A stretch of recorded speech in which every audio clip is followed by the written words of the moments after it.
बैठक कुछ 100 लोगों की अपेक्षा थी कि 100 लोगों को जिनको फ़ोन गया था उनको आना था।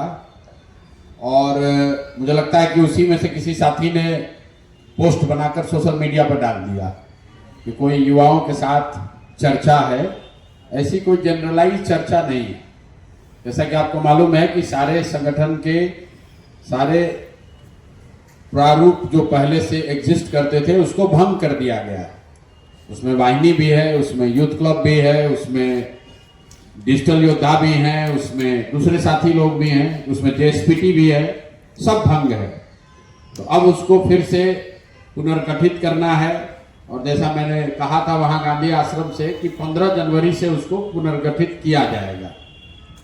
पुनर्गठित किया जाए, फिर से प्रयास को शुरू किया जाए। उसके लिए जरूरी है कि जो साथी इन व्यवस्थाओं से जुड़े हुए हैं उनसे भी राय विचार मशवरा किया जाए।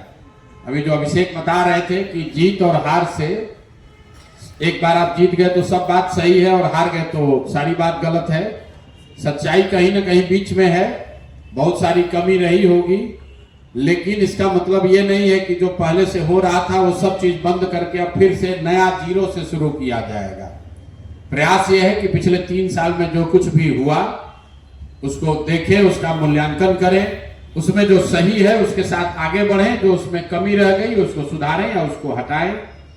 तो एक बात जो पुनर्गठन की शुरू हो रही है उसमें सबसे पहला जो विंग जिसको मैं चाहता हूं कि इसको पुनर्गठित किया जाए वो युवाओं का विंग है।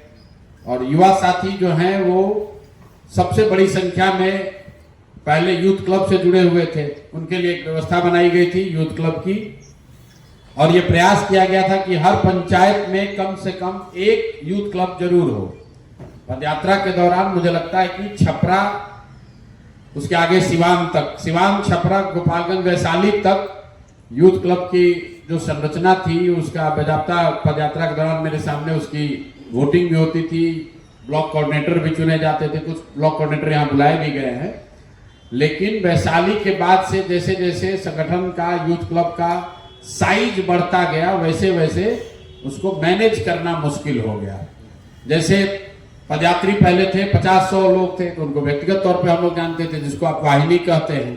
फिर वाहिनी को और बढ़ाया गया तो 400-500 हो गए, तो उसमें किसी के माध्यम से उनको मैनेज किया गया। फिर 500 से बढ़कर अब वो 2-4 हजार हो गए, 5000 हो गए। तो फिर उस 5000 की व्यवस्था में जो बात भाई साहब कह रहे निरंतरता बनाए रखने के लिए जो भी संगठन का स्वरूप बनाया गया वो कामयाब नहीं हुआ, जिसकी वजह से लोग जुड़े तो बहुत, लेकिन वो जुड़कर उतनी तन्मयता, उतनी ईमानदारी, उतनी ताकत से अपना योगदान नहीं कर सके। उसमें से ज्यादातर लोग जब अभी भी हम लोग फोन कर रहे हैं, तो चाहे संगठन का पदाधिकारी हो, यूथ क्लब का मेंबर हो, वाहिनी का सदस्य है, उससे ये पूछा जा रहा है कि भाई पिछले 15-20 दिनों में हम लोगों ने हजारों फोन कराकर ये पूछने का प्रयास किया कि भाई अब जनसुराज का तो परिणाम बहुत खराब आया है, आगे आपको क्या करना है। तो अभी तक 95% से ज्यादा लोग यही कह रहे हैं, नहीं भैया हमको तो करना यही है, हमको भूमिका अब क्लियर होना चाहिए। तो जनसुराज के बाद से, विचार से लोगों का थोड़ा बहुत परिणाम से हतोत्साहित जरूर हुए होंगे, लेकिन ऐसा नहीं है कि बहुत लोग ये कह रहे हैं जो जैसे एकल पद में है, जिसको आप संगठन का एकल पद कहते हैं, जिला का, अनुमंडल का, जिनको हम लोगों ने बात करवाया 1-1, उसमें कुल 2% से भी कम लोग ऐसे हैं जो ये कह रहे हैं कि हमको काम नहीं करना है या हमको जनसुराज में नहीं रहना है, हमको दूसरे दल में जाना है।